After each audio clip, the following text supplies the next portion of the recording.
Petani dan rekan-rekan sekalian, hari ini kumpulan kami akan menjelaskan faktor penyebab berhenti kerja dan implikasi terhadap productivity organisasi di Malaysia. Hari kumpulan kami ada Yosan, Lisa Lo, saya Hana, Sitino, Wadina dan saya APP.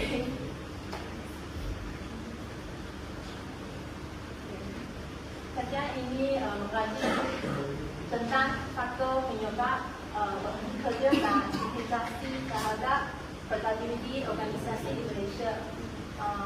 Sebab kami mengaji topik ini adalah banyak pekerja akan meninggalkan organisasinya semasa terdapat peluang pekerjaan yang lebih baik. Seterusnya, productivity organisasi juga akan menurun sebab kekurangan tenaga pekerja yang berpengalaman. Oleh itu, pentingnya kajian ini untuk membantu organisasi di Malaysia untuk mengetahui pasti penyebab pekerja berhenti kerja. Dan selain itu, kajian ini penting untuk mengetahui implikasi berhenti kerja terhadap productivity organisasi di Malaysia. Oleh itu, organisasi dapat mencari cara penyelesaian yang lebih baik untuk meminimumkan keadaan ini berlaku. Seterusnya adalah jawapan Malaysia. Tema satu yakni bagaimana pasti faktor utama yang mendorong pekerja berhenti bekerja di organisasi Malaysia. Katakan terdapat empat artikel.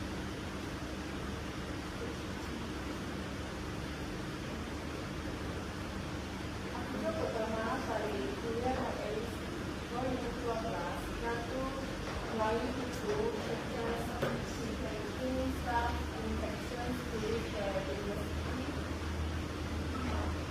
Hasil dapatan kajian menunjukkan bahawa gaji yang tidak adil dan berbanding dengan beban kerja menjadikan faktor utama bekerja banyak untuk berhenti kerja.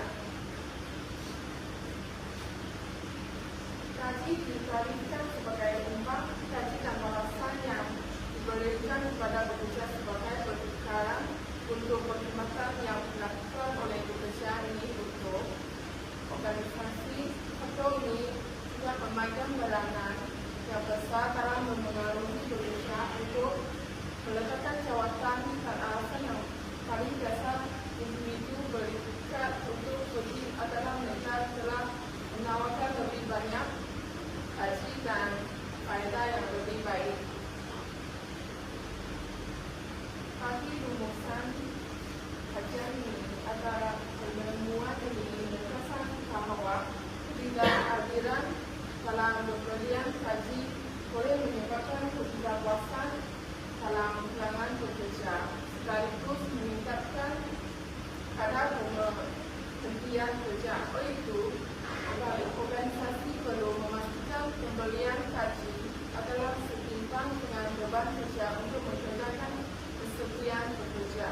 Seterusnya adalah artikel kedua dari Tuan dan Pesan 2017 yaitu bertajuk The Impact of Training and Development on Retention of Employees in Critical Bank.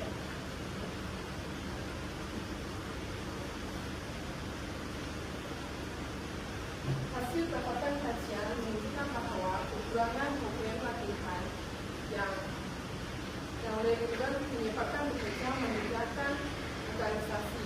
Latihan memainkan peranan penting dalam memastikan pekerja mempunyai kemampuan yang sesuai untuk melaksanakan tugasan mereka.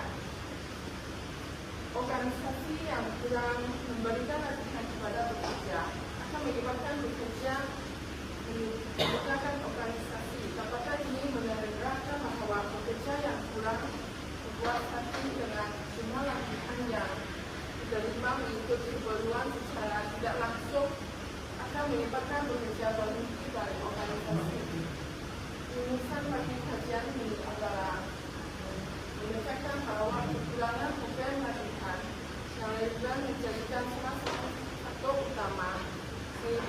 bekerja meningkatkan organisasi. Oleh itu, latihan yang mencukupi adalah penting untuk memastikan pekerja memiliki kemahiran yang sesuai bagi melaksanakan tugas dengan cepat. Organisasi perlu memberikan perhatian terhadap penyediaan program latihan yang berkualiti untuk meningkatkan kepuasan kerja, produktiviti dan kesetiaan pekerja. Seterusnya, artikel 13 daripada FIT pada tahun 2004 yang bertajuk faktor-faktor yang menyebabkan yang mempengaruhi niat pekerja untuk bekerja. Hasil dapatan kajian memperlihatkan terdapat 4 faktor yang menyebabkan yang mempengaruhi niat pekerja untuk bekerja. Di antaranya adalah tekanan di tempat kerja. Pekerja merasa tertekan apabila kerja melebihi daripada kemampuan mereka dan menganggap tugasan tersebut sebagai beban yang berat. Oleh itu mereka cenderung untuk mempunyai niat yang tinggi untuk berhenti kerja. Yang kedua adalah kepuasan kerja. Ketidakpuasan kerja juga mendorong kepada pekerja untuk berhenti karena ketidakpuasan terhadap keadaan gaji dan kemudahan yang disediakan terkait rapat dengan keputusan pekerja untuk meninggalkan organisasi. Yang ketiga ialah komitmen terhadap organisasi. Kurangnya komitmen membuatkan pekerja merasa bebas untuk berhenti tanpa rasa terikat kepada organisasi. Komitmen yang lemah menyebabkan pekerja merasa tidak terikat dan lebih tidak bekerja. Yang terakhir adalah sokongan pengurus. Ini bermaksud sokongan emosi daripada pengurus penting untuk memastikan pekerja merasa dihargai dan termotivasi. Melalui sokongan pengurus atau pemajikan, melalui sokongan dari keluarga pengurus dan majikan, ia dapat meningkatkan motivasi dan kepuasan pekerja sekaligus dapat mengurangkan niat ataupun mengurangkan niat mereka untuk berhenti. Oke. Seterusnya artikel keempat daripada Sulaiman dan Husain pada 2018 yang bertajuk strategi penting untuk meningkatkan pekerja. Hasil kajian memperlihatkan 3 strategi yang boleh digunakan untuk meningkatkan pekerja, antaranya adalah melalui pampasan dan faedah, melalui pemberian pampasan yang setimpal dengan prestasi kerja adalah penting, gaji yang lumayan dan faedah tambahan seperti insentif dan ganjaran pentingan dapat meningkatkan motivasi kerja. Dan kedua belah adalah melalui latihan dan pembangunan. Melalui latihan, pekerja berpeluang untuk meningkatkan kemahiran mereka yang membolehkan mereka memperoleh pengetahuan tambahan yang berguna dalam menjalankan tugas kerja. Yang terakhir adalah budaya organisasi. Budaya kerja yang positif dan inklusif dapat menarik perhatian pekerja untuk tetap lebih lama dalam sebuah organisasi. Maksudnya budaya yang mendorong kolaborasi dan inovasi menyumbang kepada kepuasan pekerja. Oleh itu, kajian ini dia menekankan bahwa kepuasan kerja dipengaruhi oleh strategi-strategi ini dengan dapat mengurangkan kadar kesenjangan pekerja dan meningkatkan prestasi keseluruhan. Seterusnya kita mengaji ke tema kedua iaitu studying the implications over on organizational productivity ratio, which means implikasi ketentuan kerja terhadap produktiviti dalam organisasi Malaysia. Jadi artikel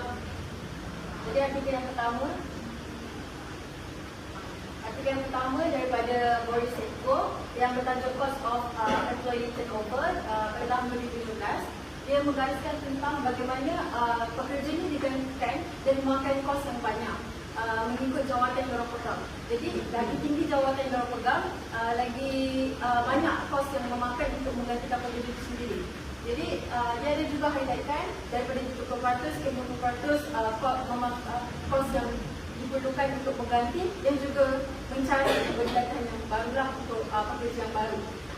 Dan seterusnya dia juga ada highlightkan bahawa mid to senior level significantly higher cost. Lagi tinggi jawatan, lagi tinggi dia punya kerugian lah untuk ganti. Jadi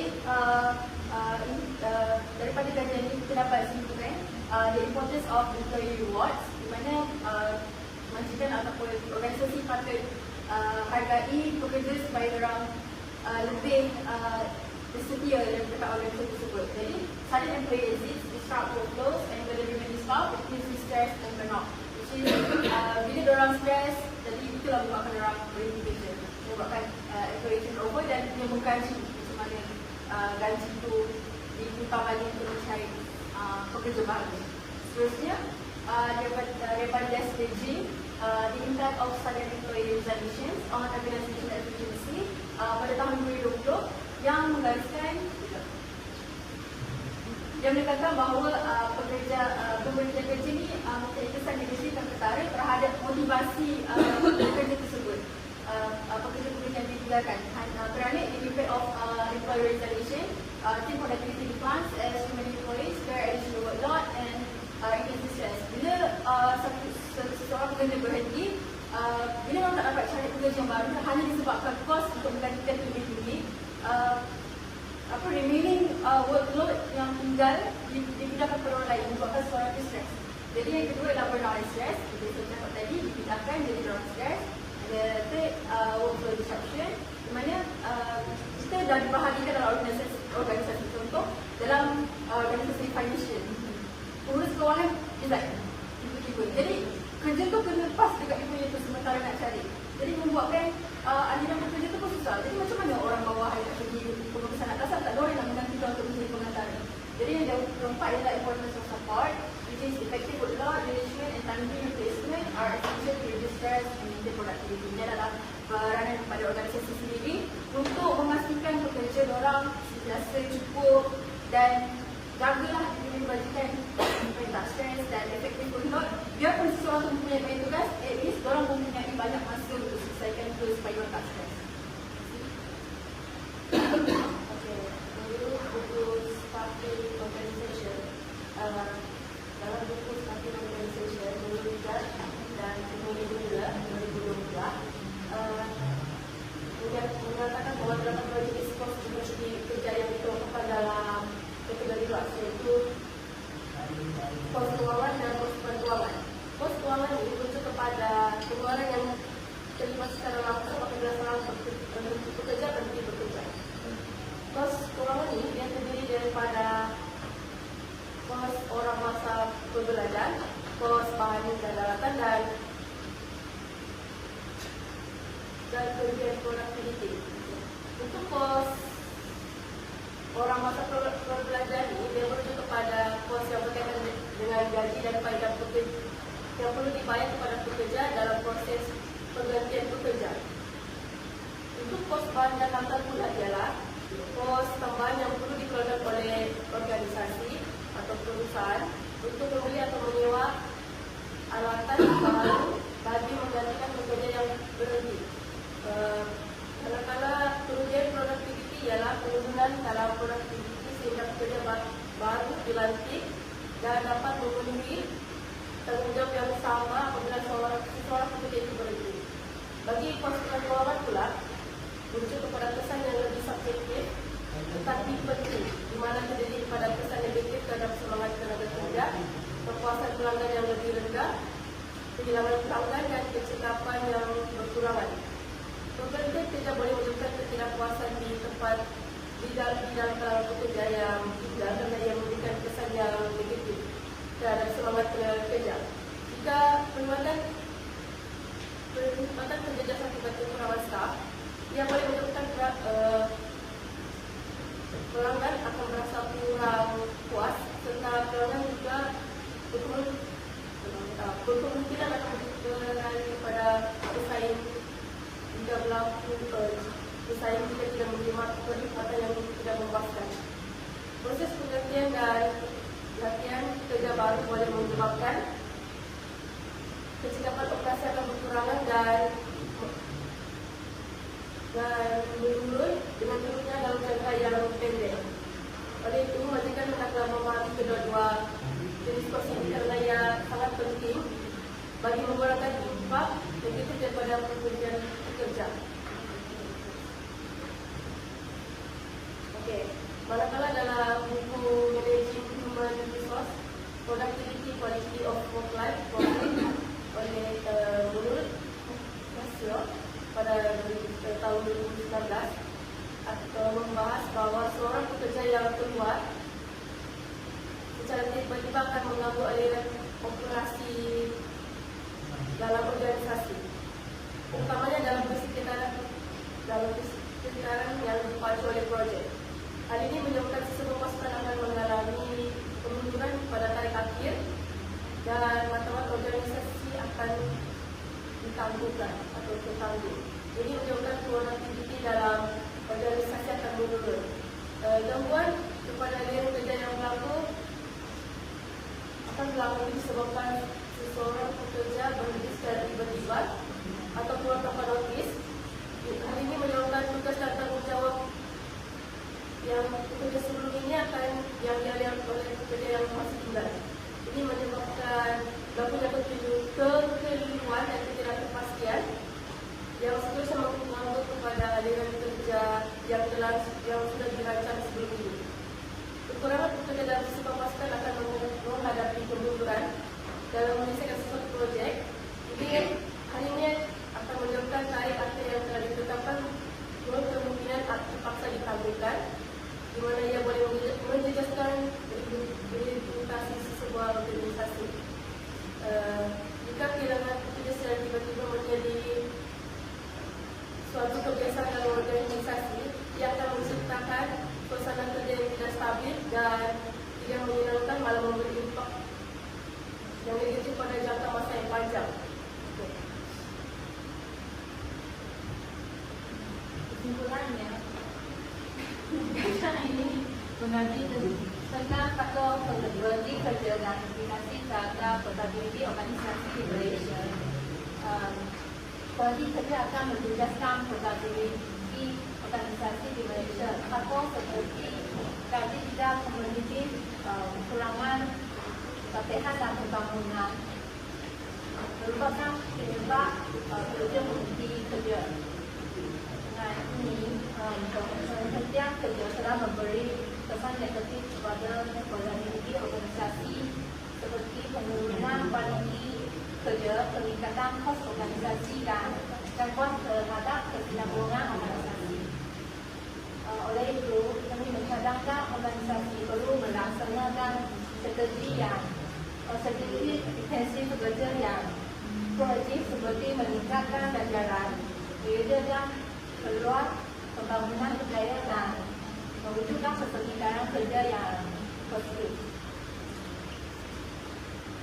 Ini adalah cadangan masa depan. Yang pertama, kajian tentang strategi pengetahuan pekerja. Pekaji boleh menyiasat keputusan sebagai strategi pengetahuan pekerja dalam organisasi di Malaysia, termasuk program latihan dan pembangunan pembahasan dan budaya tempat kerja.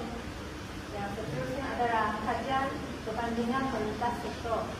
Pekaji boleh membandingkan faktor-faktor yang mempengaruhi tinggi pekerja lintas sektor industri yang berbeza di Malaysia untuk mengenal pasti keperluan khusus bagi setiap sektor.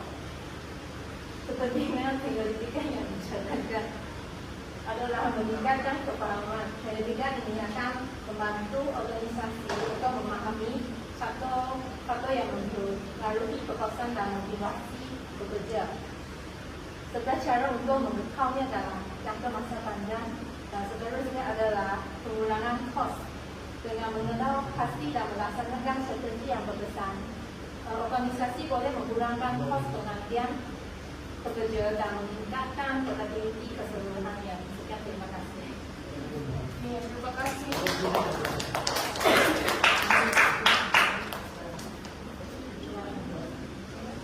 Saya terima kasih